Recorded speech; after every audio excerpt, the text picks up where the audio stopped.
નમસ્કાર મિત્રો, ફરી એકવાર હાર્દિક સ્વાગત છે મિત્રો તમારું આજના અમારા વિડીયોમાં.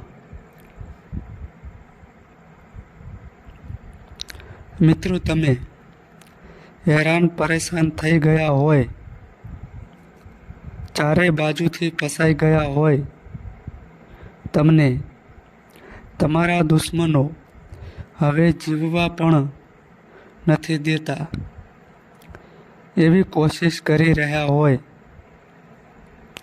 અને તમને કંઈ સૂઝતું ના હોય, કંઈ પણ પ્રકારની ખબર ના પડતી હોય, તો તમે તમારા કુળદેવીને આ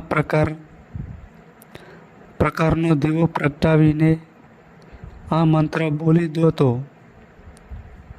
તમારા જેટલા પણ દુશ્મનો હશે એ બધા નાશ થઈ જશે, એટલે કે બધા હારી જશે, તમને હેરાન પરેશાન નહીં કરે અને એ દુશ્મનો એની આપમેળે એ દૂર જતા રહેશે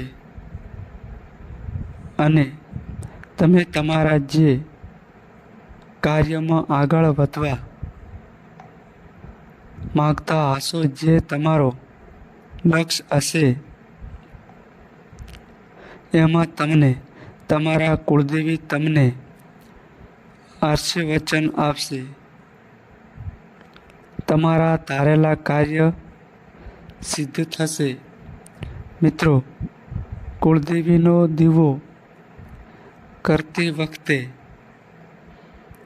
આપણે આ મંત્રો બોલવાથી શત્રુઓ નાશ થાય, દુશ્મનોનો વિનાશ થાય અને કુળદેવીનો આ દીવો પ્રગટાવશો તો તમારા ઘરમાં સકારાત્મક ઉર્જા આવશે. તમારા પરિવારની રક્ષામાં કુળદેવી કરશે. તમારા ઈષ્ટ દેવી દેવતા તમારા ઉપર રાજી રહેશે, પ્રસન્ન રહેશે અને ગમે તેવો વિરોધી દુશ્મન હશે કે તમને કોઈ હેરાન પરેશાન નડતર થતું હશે તો એનો સર્વનાશ થઈ જશે. તમારે કુળદેવીની પ્રાર્થના કરવાની છે, દીવો પ્રગટાવવાનો છે અને તમારા ઉપર કોઈ વિઘ્નને સંકટ આવ્યું હોય કે મુશ્કેલી આવી હોય કે તમારા હવે જીવનમાં જ કોઈ ખોટી રીતે કોઈ ખોટું આફત આવી હોય, કોઈ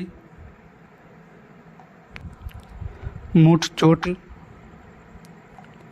હોય, કોઈ મંતર તંત્ર હોય, કોઈ તમને ફસાવવાની કોશિશ કરી હોય, તમે નિર્દોષ હોય અને તમે કશું જાણતા પણ ના હોય અને તમને ખોટી રીતે ફસાવા આવ્યા હોય, તો એ તમારો કુળદેવીમાં જાણે છે.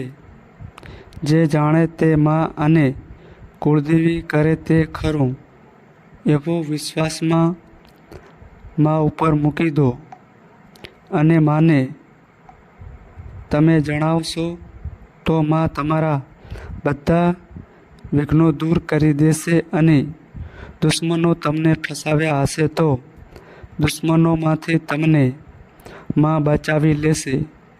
તો મિત્રો, જે કોઈ તમારા ઈષ્ટ દેવી દેવતા છે, તમે માનતા હોય તો તમે એક તેલનો દીવો કરો અથવા સરસનો તેલનો દીવો કરો અને કુળદેવીના મઠે જઈ, કુળદેવીના મંદિરે જઈ રૂની વાટ બનાવો, માટીના કોળાયામાં વાટ મૂકી અને તેલ અંદર મૂકી અને કુળદેવીના સામે દીવો પ્રગટાવો. મિત્રો, દીવો પ્રગટાવતા પહેલાં માતાજીના મંદિરે સાફ સફાઈ કરી દેવાની છે. આજુબાજુ ગુલાબજળ છાંટી દેવાનું છે અથવા ગંગાજળ છાંટી દેવાનું છે. પુષ્પો પાથરી દેવાના છે અને દીવો પ્રગટાવો તે પહેલાં પુષ્પ નીચે જે દીવો પ્રગટાવો ને ત્યાં આગળ પુષ્પ મૂકવાના છે.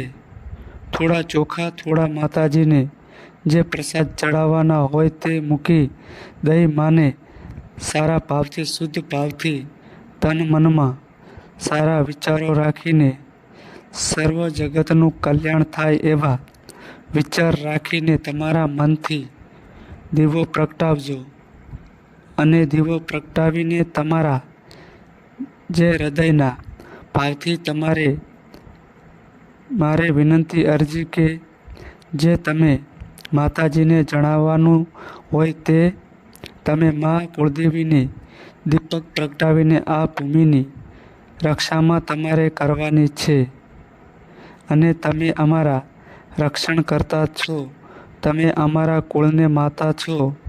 તમારા જે વિચારો જેવા ભાવથી તમારે માને રીઝવવાના હોય, રાજી કરવા માગતા હોય એ પ્રમાણે તમે માને દીવો પ્રગટાવી હાથ જોડી અને તમારે દીવો પ્રગટાવીને આ મંત્રનો જાપ કરવાનો. તો મંત્ર આ પ્રમાણે છે: શુભમ કરોતિ કલ્યાણ આરોગ્ય ધન સંપદા શત્રુ વિરોધી વિનાશય દીપક જ્યોતિ નમઃ તસ્યે. તો મિત્રો, આ મંત્રનો અર્થ એવો થાય છે કે શુભ અને કલ્યાણ કરનારી અને ધન સંપત્તિ આપનારી, હે જગત જનની, હે કલ્યાણી, શત્રુઓનો નાશ કરવા વાળી તેવા કુળદેવીના દીપકને હું નમસ્કાર કરું છું, તેને વંદન કરું છું. કુળદેવી માનો દીવો પ્રગટાવીને જો તમે તમારા મનનો જે ભાવ હશે, તમારી શ્રદ્ધા હશે, તમારો વિચાર હશે એવા તમે કુળદેવી સામે તમે બોલશો તો તમારી બધી જ મનોકામના હશે પૂર્ણ થશે.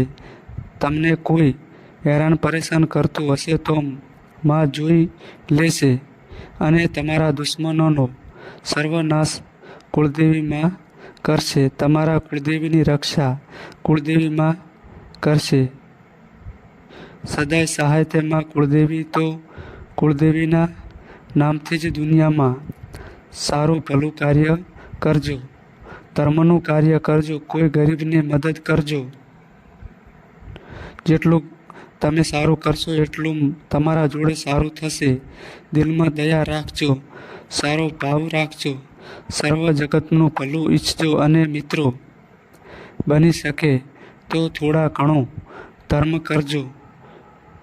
જય ગુરુદેવ, જય માતાજી.